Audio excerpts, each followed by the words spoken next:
gracias sublimes, perfecto es su amor.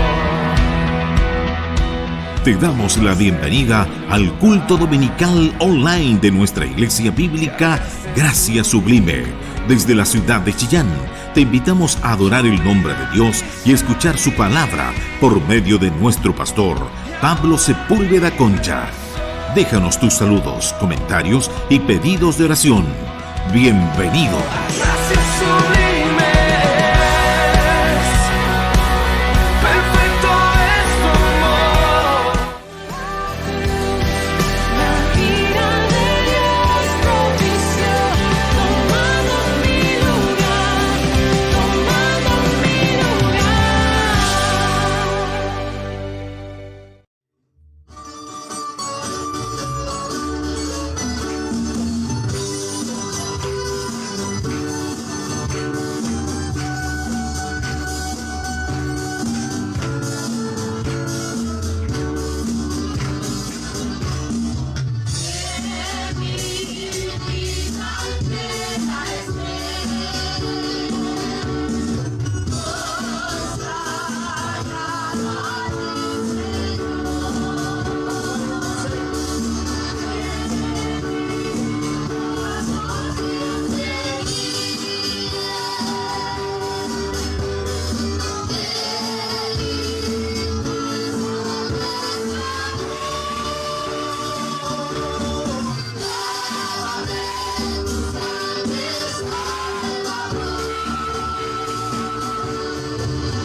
Doy gracias al Señor porque puedo estar por este medio, ¿cierto?, del sistema de línea, de poder saludarles cordialmente desde la distancia y poder un día también poderle estrechar.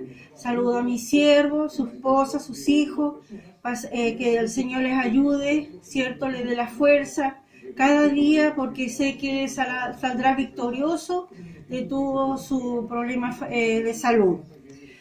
Me ha tocado hacer un devocional y voy a hacerlo en el nombre del Señor con unos versículos que Dios me ha dado en esta hora. Y dice así, está en Isaías 41, del 8 al 10. Dice, pero tú, oh Israel, siervo mío eres tú, Jacob, a quien yo escogí, descendencia de Abraham, mi amigo, porque te tomé de los confines de la tierra y de tierras lejanas te llamé. Y te dije, mi siervo eres tú, te escogí y no te deseché. No temas, porque yo estoy contigo, no desmayes, porque yo soy tu Dios, que te esfuerzo, siempre te ayudaré, siempre te sustentaré con la diestra de mi justicia. Amén. El Señor nos bendiga estos versículos que he podido leer en esta hora, y vamos a hacer una cortita oración para que el Señor pueda colocar palabras de sabiduría, palabras sazonadas en mis labios. Amado Dios y Padre Celestial, voy ante tu presencia en esta hora, Señor Jesús, para que usted me dé, Señor, esa sabiduría en mis labios, Señor, unja mis labios, Señor, para poder dejar un mensaje de aliento para toda nuestra vida, para mis hermanos, para mí, para las personas que podrán ver este video, que también se puede compartir. Es una manera de poder entregar el mensaje del Señor. Como les decía a mis hermanos, el Señor dio estos versículos donde dice que nosotros somos siervos de Él, somos sus hijos escogidos, comprados a precio de sangre. Dice que Él no nos dejó en ningún momento y que Dios siempre estará con nosotros, siempre nos sustentará, nada nos faltará. En estos momentos difíciles que estamos viviendo, debemos confiar plenamente en Él. Dice que Él es nuestro ayudador, nuestro amparo, nuestra fortaleza, que siempre va a estar a nuestro lado, que nuestra fe no desmaye nunca. Pasemos lo que pasemos en nuestra vida está en las manos del Señor. Que el Señor bendiga estos versículos que he podido soltar cortamente de devocional, y para mi Dios que vive doy toda honra, toda gloria y toda la... La ira de Dios propició, tomando mi lugar, tomando mi lugar.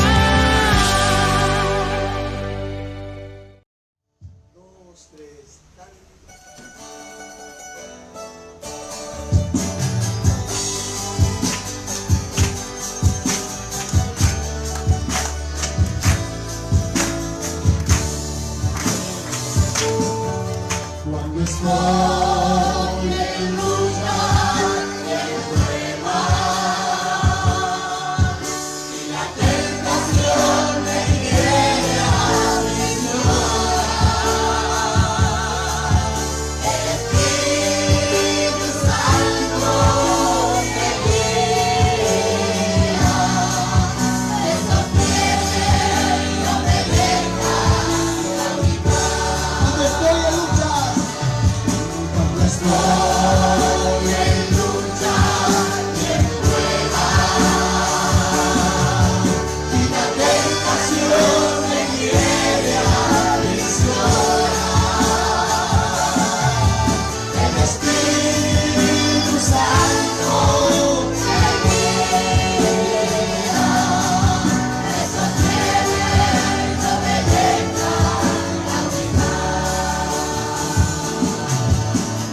Bien, queremos saludar a todos nuestros hermanos que estarán viendo este video y esta predicación, y por supuesto a los hermanos de nuestra Iglesia Bíblica Gracia Sublime.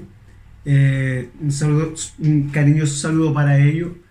También saludar de parte de mi esposa, de mis hijas, especialmente Mical, que me pide que les salude encarecidamente. Hoy día estaremos terminando la sección que hemos estado predicando ya por varios domingos, las 5 solas, y hoy vamos a terminar con Solo Fe o Solo Fide, que es otra de las 5 solas que también formaron parte del movimiento de la Reforma.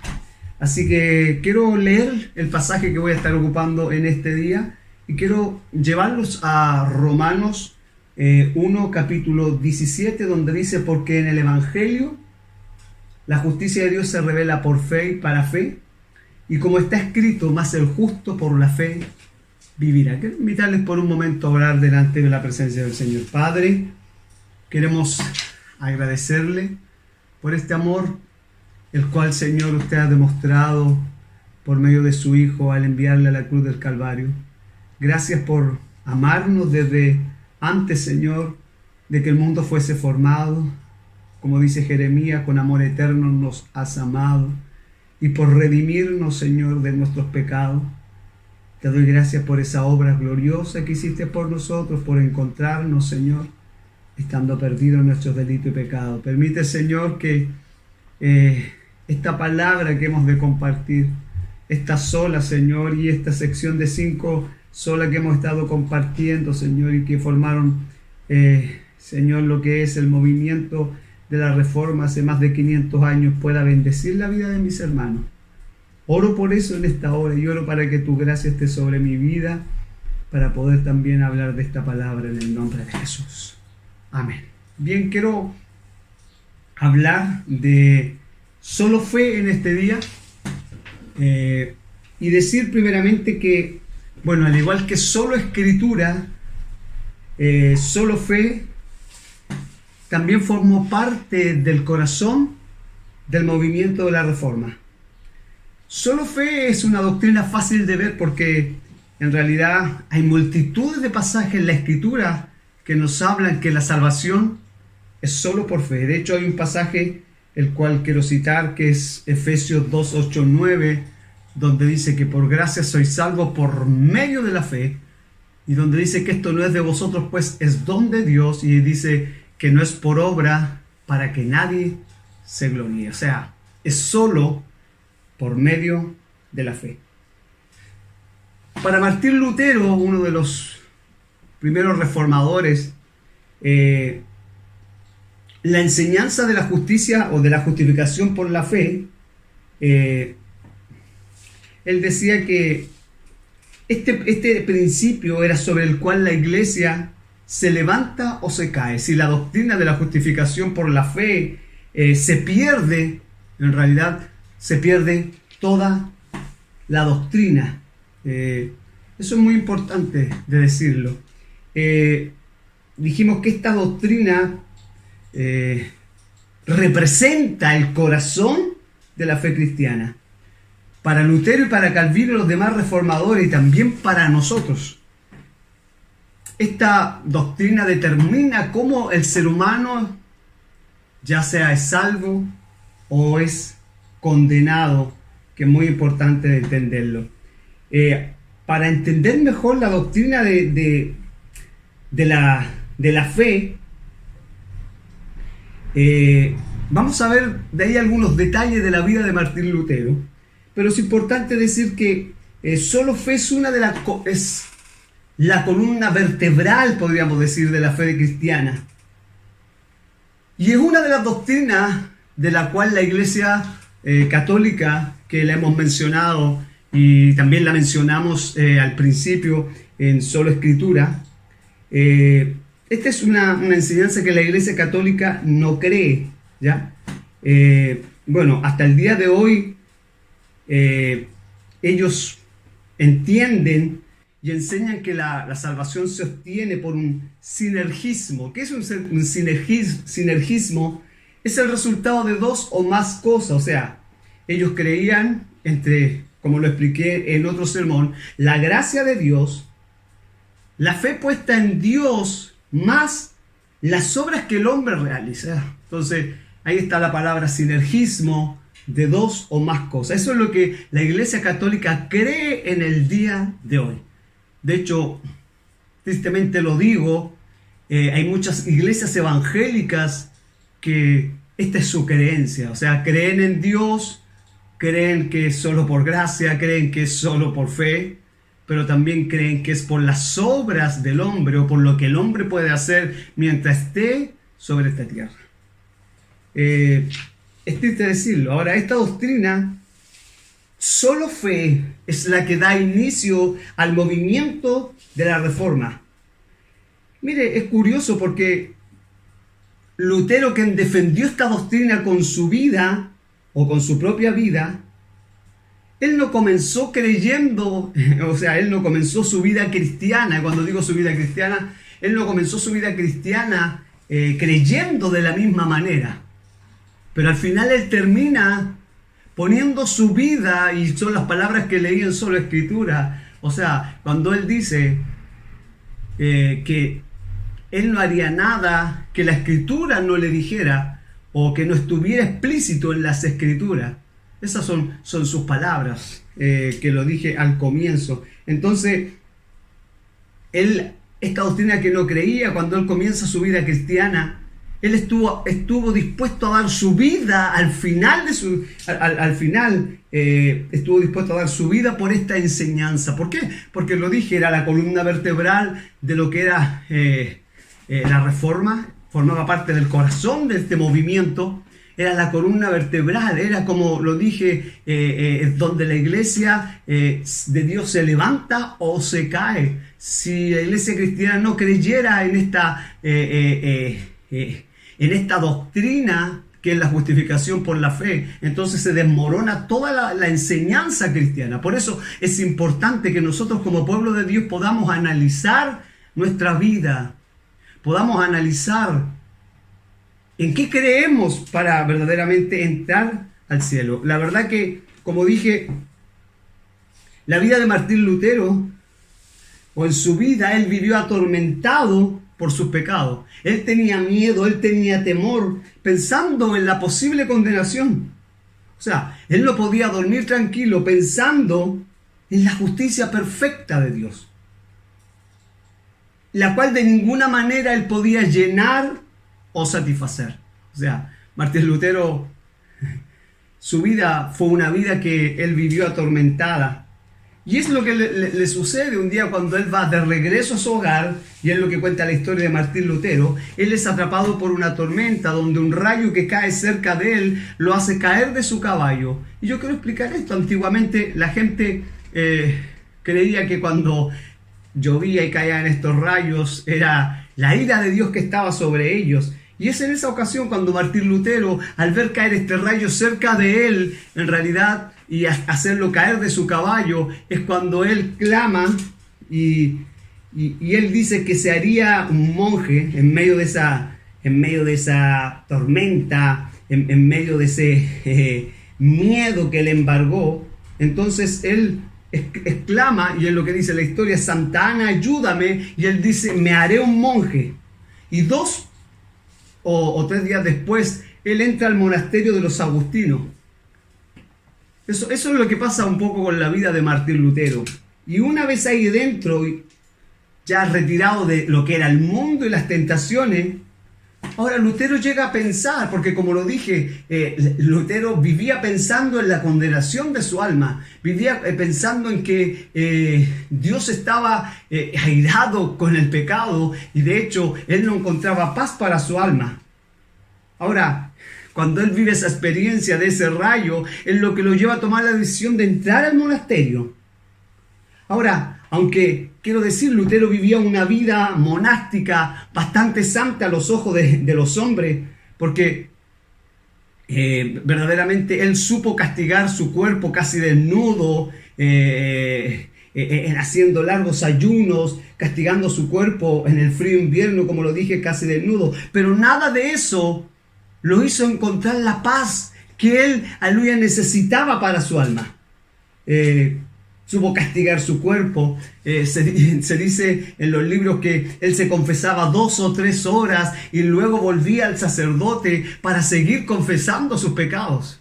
Entonces Lutero no podía encontrar o no podía llenar ese vacío que llevaba dentro de su corazón, y esa preocupación que no lo dejaba dormir pensando en la ira de Dios sobre él.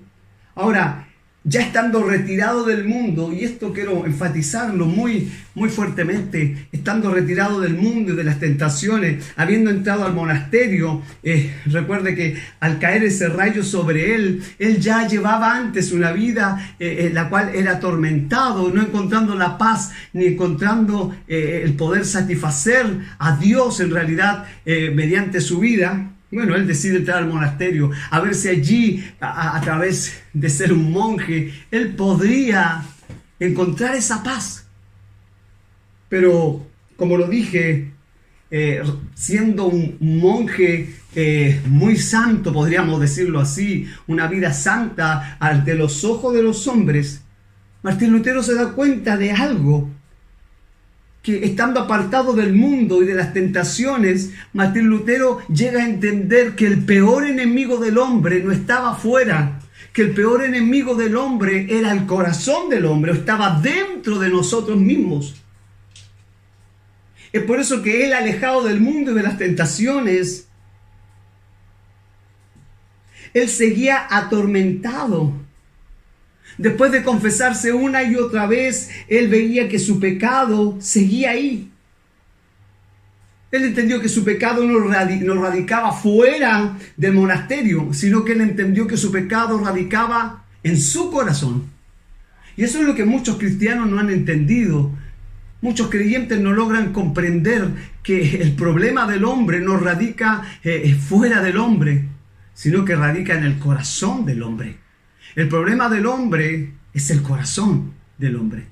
Y es lo que dice Santiago, de dónde provienen ¿cierto? Nuestras contiendas, nuestras rivalidades, nuestras envidias. No es de vosotros mismos.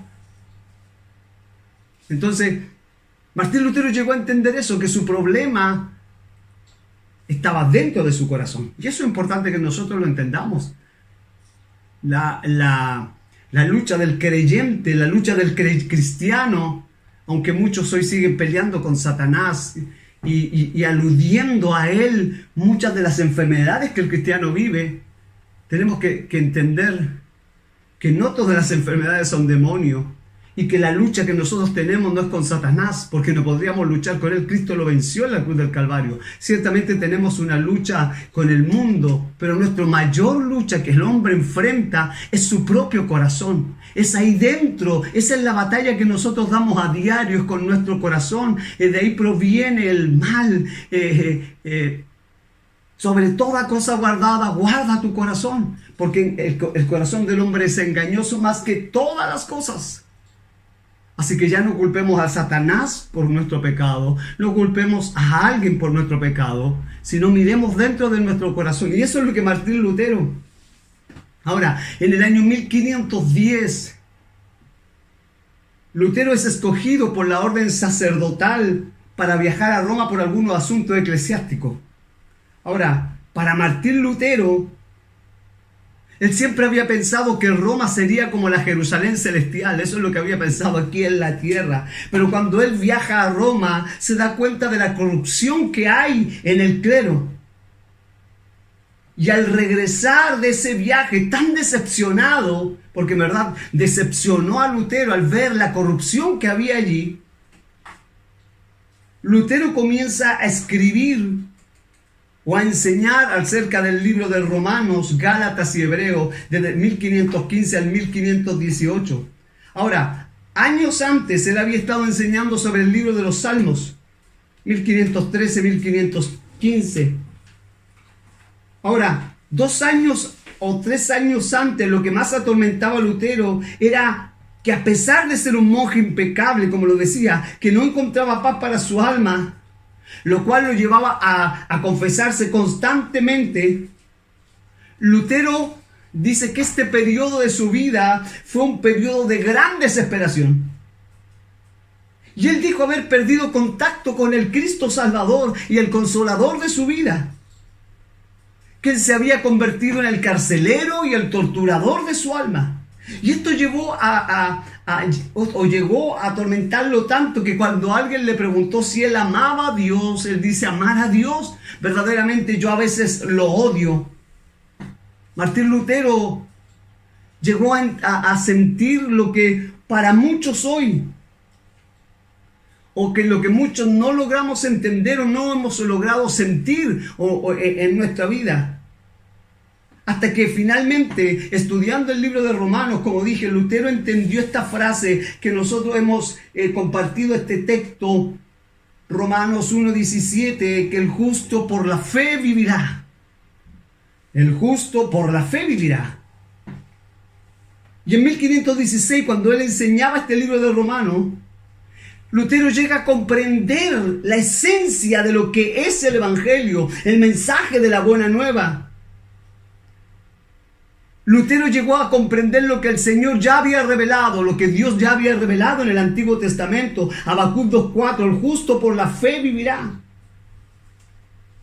Y ese es el texto, o ese es el momento en que él recibe el entendimiento de llegar a experimentar un nuevo nacimiento. Es lo mismo que Jesús le habla a Nicodemo, otro maestro de teología, el cual no había podido entender, un profesor, un maestro, cuando Jesús le dice que le era necesario nacer de nuevo, y él dice: ¿cómo voy a poder entrar de nuevo al vientre de mi madre y nacer de nuevo? Nicodemo, siendo maestro de la ley, no podía lograr entender lo que Jesús le estaba hablando, que le era necesario nacer de nuevo. El que no naciere de agua y de espíritu no podrá ver el reino de Dios. No importa tener un conocimiento de las Escrituras. De hecho, Martín Lutero era llegó a ser un gran teólogo enseñando el libro de los Salmos, pero él no había logrado entender que la salvación del hombre, aleluya, descansaba solamente en Cristo Jesús, y que solo podíamos lograr esa santidad, esa justicia de Dios solo creyendo en Él. Es lo que Nicodemo no pudo entender. El que no naciese de nuevo, el que no naciese de agua o de espíritu. Y quiero explicar esto porque muchos que me están viendo creen que las palabras que Jesús le dice a la mujer samaritana, que él buscaba adoradores que le adoren en espíritu y en verdad, muchos lo llevan a manifestaciones, a revelaciones. Pero Jesús está diciendo allí claramente que el que no ha nacido del Espíritu Santo, o sea, que el que no ha sido regenerado y cambiado por la obra del Espíritu Santo, por más que adore a Dios, no puede esa alabanza llegar delante de Dios. O en otras palabras, Dios jamás recibirá una adoración de alguien que no es engendrado en el Espíritu Santo. Y eso es lo que Jesús le está diciendo a Nicodemo. Tu conocimiento, Nicodemo, no te sirve. Tú necesitas nacer del Espíritu Santo. Y es lo que Martín Lutero llega a entender, llega a comprender, que llegó a satisfacer que el justo por la fe vivirá. O sea, que el hombre podía ser, aleluya, salvo o ser justificado delante de Dios solo creyendo en Él, solo por medio de la fe, que es la obra que el Espíritu Santo hace en la vida del creyente. Quiero leer textualmente las palabras que él dice. Meditando de día y de noche por la misericordia de Dios, yo comencé a entender que la justicia de Dios es aquella a través de la cual el justo vive como un regalo de Dios. O sea, él dice que aquí él logra entender que la justicia de Dios es aquella a través de la cual el justo vive como un regalo de Dios por fe. Con esto yo me sentí como si yo hubiese nacido de nuevo por completo y que hubiese entrado al paraíso mismo a través de las puertas que habían sido abiertas ampliamente.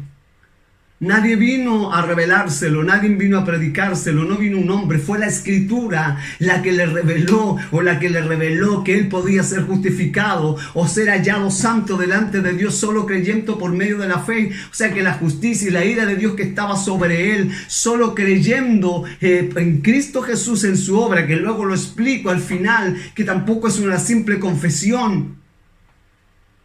Él podía estar en paz con Dios. Por eso es importante entender esto, porque la salvación hoy ha sido muy mal entendida. Cuando tú le preguntas a alguien, lo he mencionado en otros sermones, cuando tú le preguntas a alguien si piensa ir al cielo, aquellas personas responden que sí, porque no han hecho algo tan grave o tan malo como para ser echado al infierno. Y ellos nombran ciertos pecados que no han cometido. Ellos dicen, no soy el más santo, pero tampoco soy el más pecador. Y ellos creen que al final, porque no han cometido pecados tan terribles para la sociedad o para ellos mismos, que al final será como cuando un profesor evalúa a los alumnos de una nota a otra. Así lo hará Dios cuando ellos lleguen delante de la presencia de Dios. Creen que entrarán al cielo porque sus obras no son tan malas como las de los demás. No sé si te das cuenta que a veces nos justificamos, pero ¿cómo ese? O ese es peor que yo, ese es más malo que yo. Entonces siempre creemos que podremos entrar al cielo, que el hombre puede entrar al cielo. Había alguien que decía que él no sabía cómo lucía el corazón de un hombre malo, pero sí sabía cómo lucía el corazón de un hombre bueno. Y él decía, el corazón de un hombre bueno luce como un corazón sumamente malvado. Para que puedas entender cómo lucirá el corazón de un hombre pecador. Si el corazón de un hombre bueno lucía sumamente malvado.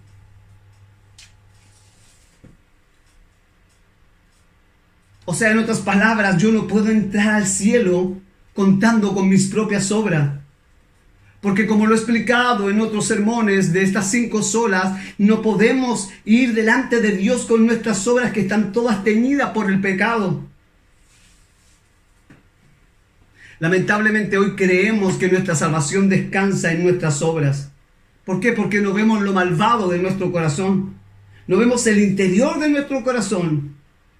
Porque nuestra conciencia no nos permite verlo o lo permite ver de otra manera. Y creemos que no somos tan malos, que no hemos cometido actos tan graves como para que Dios no nos deje entrar. Pero si nosotros sintiéramos la convicción de lo que realmente es el pecado para Dios, vemos la cruz de Cristo, el dolor físico, emocional y espiritual. Cuando nosotros vemos eso, nos ayuda a entender lo horrendo del pecado. Si nosotros viéramos nuestro pecado separado de la cruz, nos volveríamos locos si viéramos nuestro pecado separado de la cruz. Y lo único que optaríamos sería por el suicidio, que sería la única manera lógica de escape. Si Dios no nos revela el pecado por lo que es, y en ese momento no nos lleva al arrepentimiento y muestra su justicia perfecta, perderíamos la razón bajo el peso de la condenación y sin esperanza de salvación. Por eso la cruz es la única solución para el hombre pecador. Cristo es la respuesta. Cuando Dios le da la ley al pueblo, o cuando Dios nos dio la ley al ser humano, Él no nos la dio pensando en que nosotros podríamos cumplir la ley, sino que Él quería mostrarnos lo pecador que somos y que necesitamos a un Redentor, y en sí mostrarnos la santidad de Dios, la rectitud de Dios. Es por eso que la salvación es solo por fe, o solo fide, como he dicho al comienzo. Y quiero llevarte a analizar algunos pasajes de Romanos que voy a estar analizando para seguir en Romanos 3:20, para que tú puedas leerlo en tu Biblia. Romanos 3:20. Vamos a analizar algunos pasajes del versículo 20 en adelante. Y quiero que podamos leer este pasaje para poder entender que la salvación es solo por fe, o solamente por la fe. Solo fide, como dije. Y mira lo que dice Romanos 3:20. Ya que por las obras de la ley, si tú tienes tu Biblia, lee lo que es importante. Ya que por las obras de la ley, ningún ser humano será justificado delante de él. Y mira lo que agrega. Porque por medio de la ley es el conocimiento del pecado. Aquí hay dos cosas que Pablo, quien escribió esta carta, y que para muchos estos pasajes que yo estoy leyendo son el centro del libro de Romanos. Lo primero que Pablo aquí enseña y nos presenta, que por medio de las obras es imposible ser justificado. Y lo vuelvo a leer, ya que por las obras de la ley ningún hombre será justificado. Y vuelvo a decir, o sea, Dios quiso mostrarnos a través de la ley el conocimiento de nuestro pecado. Lo único que la ley puede hacer es mostrarnos el carácter, o revelarnos el carácter de Dios. Porque eso es lo que la ley representa. Y al hacerme esa revelación puede ver mi pecado. Es por eso que yo decía el domingo pasado, que cuando Isaías, que era el hombre que podríamos decir que se consideraba más recto en los días o en sus días, cuando él dice, siendo yo hombre de labios inmundos, mis ojos han visto a Jehová, Dios de los ejércitos. Cuando él se encuentra con la santidad de Dios, se da cuenta que él es un hombre de labios inmundos, un hombre pecador. Nadie que se haya encontrado con Dios podrá ver verdaderamente su condición de vida. Si tú no te has encontrado con Dios, jamás podrás ver el pecado que hay en ti. Te creerás santo, te creerás justo, creerás que tus obras son buenas, creerás que lo que estás haciendo está bien.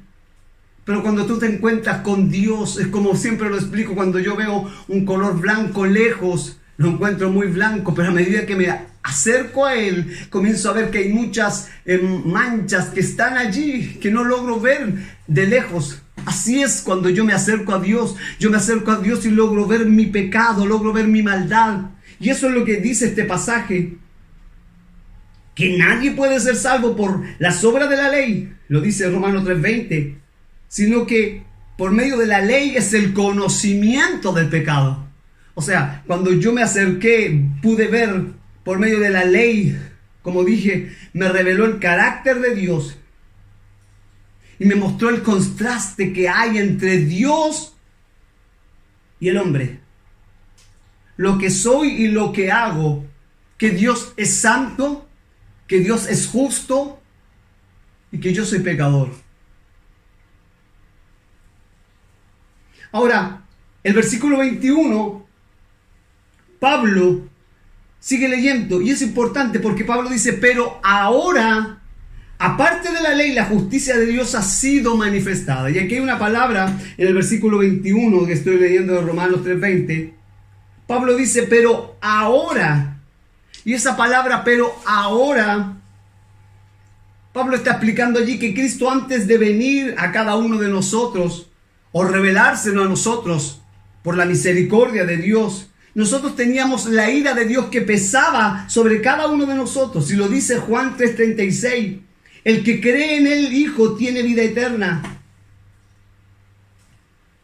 Pero el que rehúsa creer en el Hijo no verá la vida, sino que la ira de Dios está sobre él. La ira de Dios, o la ira de un Dios que odia el pecado y que tiene dificultad en relacionarse con aquellas cosas marcadas con el pecado, como cada uno de nosotros. Dios está airado con el hombre. Y citaba el domingo anterior un pasaje de Salmos, que ahora no lo tengo, donde dice que Dios está airado con el pecador. Que es un tema que muchos y usan una frase, y sé que va a causar polémica, pero esa frase cliché que se usa dentro del mundo evangélico, que Dios ama al pecador y aborrece el pecado, es como cuando tú vas en tu vehículo y pasas un semáforo en rojo y luego te para un carabinero y tú dices, no fue el auto que pasó, queriendo decir que son las obras del hombre, que Dios ama o que Dios aborrece lo que el hombre hace, pero el hombre lo hace cuando es el hombre el que ejecuta las obras. No sé si me logras entender. Esa frase cliché, que es una frase mala, antibíblica, que Dios ama al pecador. O sea, podemos decir que Dios ama al pecador, pero aborrece lo que hace. Tenemos que entender que es el hombre que hace aquellas obras. O sea, es como el auto que pasa el semáforo rojo. No es el culpable el auto, sino el que lo maneja. Es lo mismo. Dios está irado con el hombre, con el pecador, porque Él es el que ejecuta las obras. Entonces, la ira o la justicia de un Dios que odia el pecado estaba sobre nosotros. Y esa es la primera mala noticia que yo quiero que tú entiendas esta tarde cuando escuches el sermón. Esa es la primera mala noticia. La ira de Dios estaba sobre nosotros. Por eso Pablo dice más, pero ahora, antes de que nosotros o Cristo viniera a nosotros, teníamos esa ira. Ahora, segunda mala noticia, esa ira o esa justicia de Dios nos condenaba a ir al infierno. O sea, si Dios no interviniera, no había posibilidad de salir de allí. Y quiero decir que esta condenación reina sobre el hombre desde el momento que nace, desde el momento de su nacimiento. Y hay dos pasajes, Salmo 51:5, donde dice que en maldad fui formado, y luego añade Salmo 58:3, que en realidad no lo tengo acá, pero tú lo puedes leer en tu Biblia. Ahora, esa es la segunda mala noticia.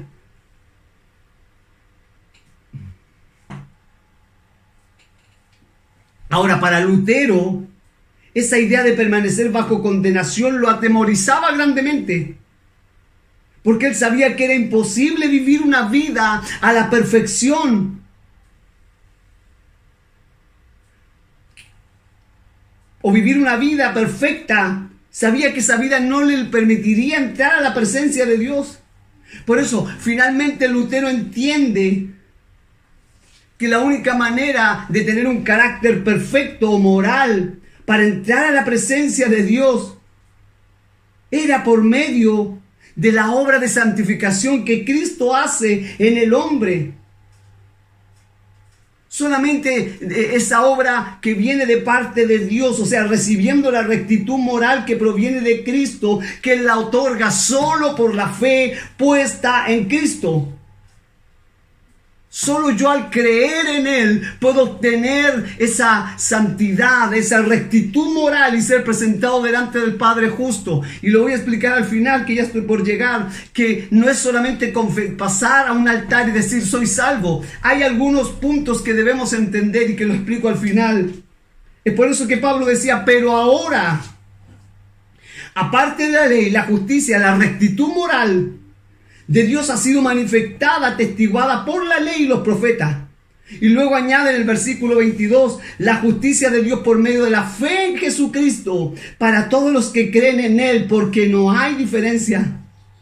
O sea, la ley no me podía dar dicha justicia, porque la ley, nadie puede ser salvo por las obras de la ley. La ley me mostraba el conocimiento. La ley no me puede dar esa justicia de presentarme santo, justo delante del Padre. Por eso es aparte de la ley. Y es lo que trata de explicar Pablo. Aparte de la ley, es que yo tengo la rectitud moral por medio de la fe en Jesucristo. Y de ahí la frase solo fide, o por fe solamente. No es por las obras de la ley, es por medio de la fe. En otras palabras, el día que Cristo muere en la cruz, nuestros pecados le fueron cargados a su cuenta o a su vida. Por eso Cristo sufrió un infierno en la cruz. Un infierno de dolor, un infierno, escúchalo, de separación. Es por eso que Él dice estas palabras: Dios mío, ¿por qué me has desamparado? Ese día que nosotros depositamos nuestra fe en nuestro Señor y Salvador, ese día su carácter, su santidad moral, o su santidad y su carácter moral perfecto es cargado a nuestra cuenta o a nuestra vida. En teología eso llamamos imputación.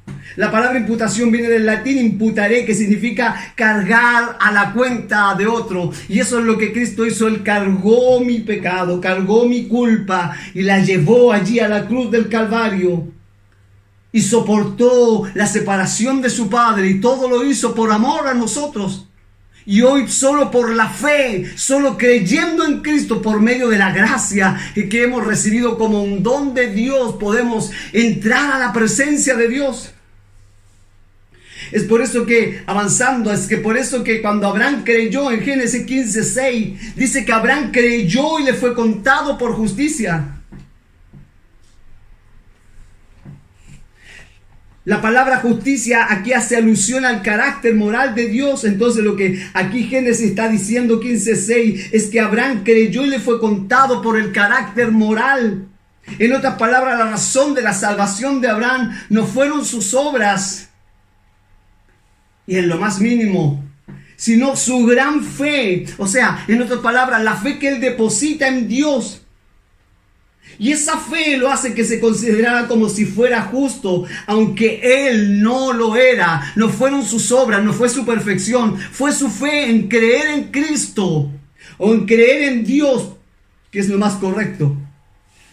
Por eso la palabra en Génesis 15:6 traducida le fue contado. Cuando se traduce al griego, el vocablo es logizomai, que significa tomar algo que le pertenece a alguien y acreditárselo a la cuenta de otro. Fue la fe de Abraham depositada en Dios la que fue reconocida. Por eso hoy insistimos en que la salvación es solo por fe y que ha sido revelada en los primeros libros de la Biblia, el libro de Génesis. Ahora, los judíos no creían esta verdad porque ellos estaban convencidos que era solo por medio de la circuncisión y al cumplir todas las obras el que el hombre podía ser salvo. Es por eso que se citan estas palabras, que Abraham le creyó a Dios, y la cita Pablo, que Abraham creyó a Dios y le fue contado por justicia o por rectitud moral. Mira lo que dice Romanos 4:3, porque ¿qué dice la Escritura? Creyó Abraham a Dios y le fue contado por justicia. Son las palabras que Pablo ocupa allí para hablarle a aquel pueblo. O sea, Abraham no se ganó con sus obras la aprobación de Dios, porque jamás hubiese podido. En cambio, Dios le otorga su rectitud moral a la cuenta o a la vida de Abraham, y al hacer esto Dios lo justifica solo por la fe. O sea, Dios declaró justo a Abraham solo por creer. Él era culpable, pero Dios lo declara justo por haber creído. Pero ahora, en la cruz ocurre lo opuesto, y es que Cristo, siendo inocente, fue declarado culpable. Entonces en la cruz Cristo fue tratado por el Padre como si Él hubiese vivido la vida del pecador, aunque Él no pecó. Para que nosotros los pecadores un día, como te ocurrió a ti, me ocurrió a mí, recibiéramos a Cristo solo por medio de la fe como Señor y Salvador de nuestra vida.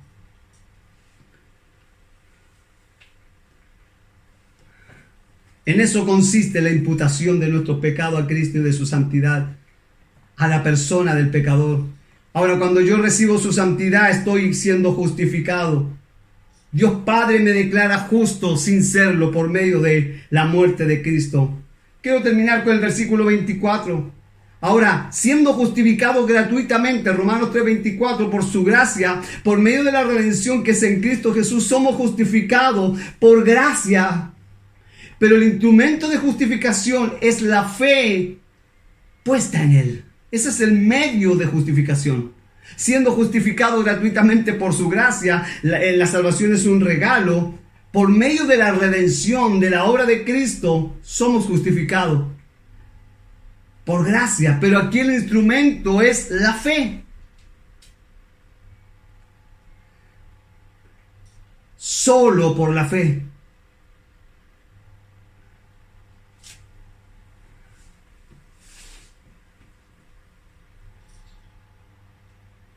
Quiero, para que podamos completar este entendimiento,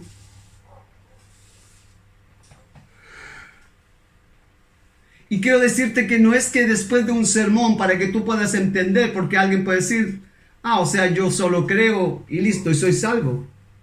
Pero quiero que entienda que, para finalizar, que no es después de un sermón que alguien pase y haga una profesión de fe, porque muchos la han hecho, pero no tienen esa posición de esa fe, o sea, aún no son salvos. Una oración repetida o hecha no te hará limpio de tus pecados. La fe que limpia al pecador necesita de 3 elementos, de acuerdo a los reformadores, y te los quiero leer para terminar. Primero, la noticia, o ellos le llaman la noticia. La fe que me salva necesita conocimiento de lo que Cristo hizo por mí. O sea, cuando yo creo en Cristo tengo que tener un completo conocimiento de la obra redentora de Cristo. O sea, la fe que salva no es una fe irracional o ilógica, y tampoco puede ser fe en la fe. Tiene que ser una fe que tenga el conocimiento de que lo que Cristo hizo por mí es lo primero. Lo segundo es ascensus, como ellos lo llamaban. La fe que salva cree a la verdad que ha sido entendida. Un ateo podría entender el evangelio, pero no creerlo. O sea, la fe que salva necesita creer la verdad que ha sido entendida, no solo creerla, no solo entenderla. Muchos la entienden, pero no han creído. Es de allí donde los reformadores llamaron ascenso, de donde viene la palabra asentir, que se refiere a afirmar o confirmar que he creído. Ahora, creer no es suficiente, porque los demonios también creen. Los demonios, por ejemplo, tienen noticia o conocimiento de Cristo, el Salvador, y ellos tienen ascenso. Y esto es, ellos están convencidos de que Cristo es el Salvador del mundo, lo saben mejor que nosotros, pero eso dice Santiago, que los demonios creen y tiemblan. Lo que ellos no tienen es, lo último, fiducia, confianza en Cristo. Y esa confianza los demonios no la han depositado en el Señor. Y esa fue la razón de su rebelión. Por eso, para ser salvos necesitamos confianza, fe. ¿En qué? En la santidad de Cristo imputada a nosotros. Es lo único, la solo fide, que nos califica para entrar al reino de los cielos. Y no es la fe. La gente dice, yo soy un hombre de fe, pero ellos creen en cualquier cosa, la fe puesta en cualquier cosa. Yo tengo fe en que me darán esto, tengo fe. No, en la fe, la confianza tiene que estar puesta en Cristo. La fe que salva necesita creer la verdad que ha sido entendida. Confianza en Cristo, no como los demonios, que ellos creen, pero no han depositado su fe en Cristo. Es la única fe en Cristo en la que nos salva y nos califica para entrar al cielo. Y eso ocurre el día en que nos arrepentimos en nuestro corazón, que pedimos perdón por nuestros pecados, ¿basado en qué? En el sacrificio de Cristo en la cruz. Y en lo que nos lleva a entregar nuestra vida y a vivir en santidad y a vivir para Dios una vida de rectitud, una vida de santidad delante de Él.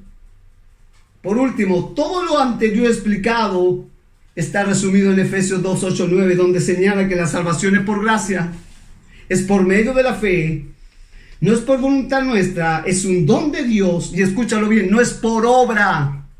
No son tus obras. ¿Para qué? Para que nadie se gloríe. Entonces, el carácter moral o santidad que permite entrar al cielo es algo que me ha sido otorgado, imputado por Cristo, después que mis pecados han sido perdonados por Él. El Evangelio, lo sabemos, son las buenas nuevas de salvación en Cristo Jesús, quien nos reconcilió con el Padre, siendo nosotros aún pecador. Por eso quiero decir que hemos sido justificados solamente por la fe.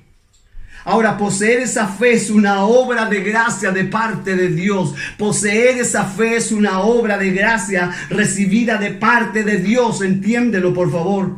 Mientras mejor entiendo su gracia, más entiendo que todo cuanto poseo y todo cuanto he llegado a ser no es otra cosa que el fruto de esa gracia. Y eso es lo que tenemos que nosotros como creyentes lograr entender. Espero que hoy puedas entender que fue la fe, solamente por la fe. Pero no esa confesión que yo hago sin verdaderamente tener un conocimiento de quién es Cristo y poner mi confianza en la obra gloriosa de Cristo en la cruz del Calvario. Quiero invitarte a orar para agradecer a Dios por esta palabra. Padre, te damos muchas gracias. Agradecemos, Señor, por entender una vez más este pasaje. O entender, Señor, esta, Señor, solo fe, solo fide, que fue una de las columnas, Señor, Padre mío, de la Reforma. Y que, Señor amado de la gloria, fue la columna vertebral, fue la que comenzó esta, Señor, Reforma protestante, Señor. Y que, como dijo Lutero, este principio era donde se levanta o se cae la iglesia, la justificación por la fe. Si no tenemos esta doctrina, entonces no tenemos nada de la doctrina del Evangelio. Ayúdanos, Señor, para lograr entender tu palabra.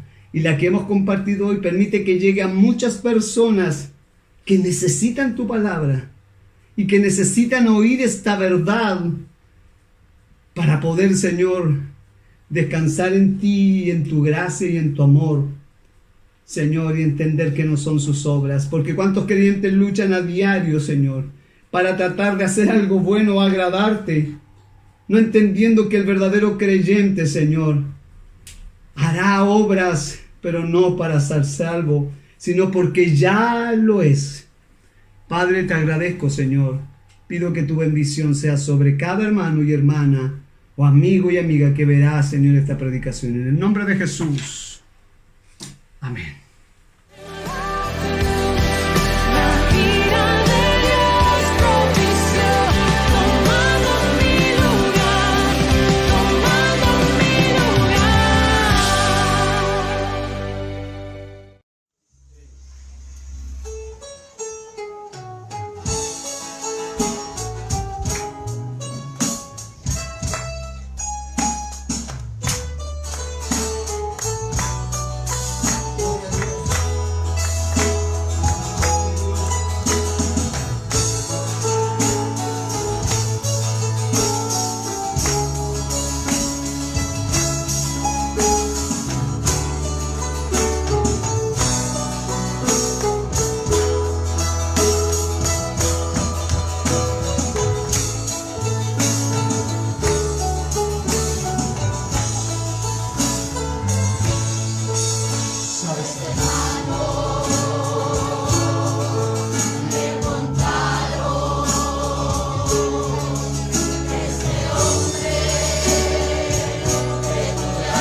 Gracias por ser parte de nuestro culto dominical online. Esperamos que la palabra de Dios haya sido de mucha edificación para su vida. Nos reencontraremos el próximo domingo para que a la distancia nos unamos y sigamos creciendo en gracia y sabiduría de Dios. Recuerda, somos iglesia. Gracias sublime es, perfecto es tu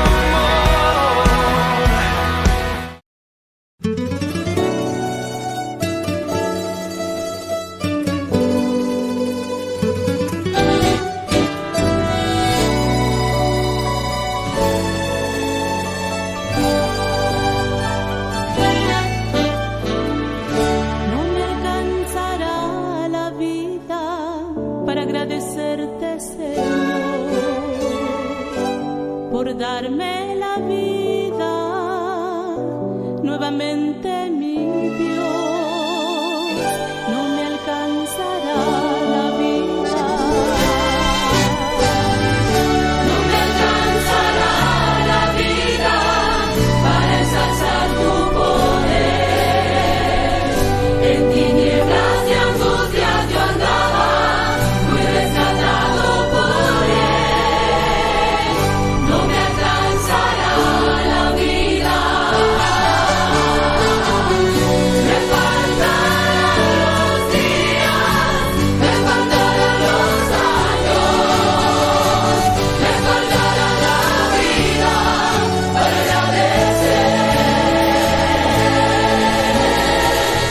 Me faltarán los días, me faltarán los años, me faltará la vida para agradecer todos los días, Señor.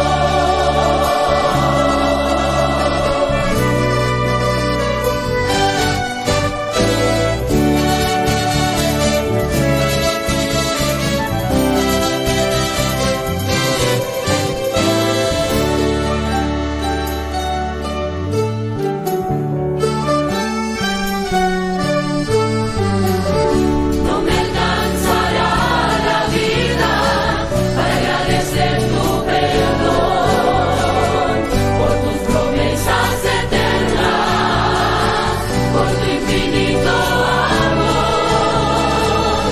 No me alcanzará la vida. No me alcanzará la vida para expresarte mi amor. Por alabanzas y gloria por siempre, no dejaré de cantar. No me alcanzará la vida. Me faltarán los días, me faltarán los años, me faltará la vida para agradecer. Me faltarán los días, me faltarán los años, me faltará la vida para agradecer todos los días, Señor.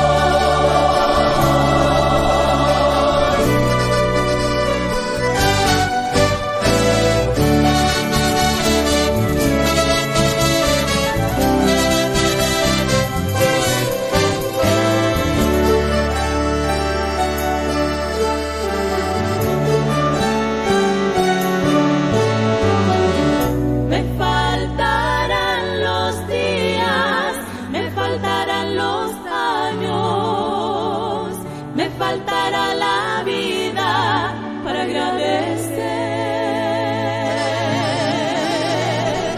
Me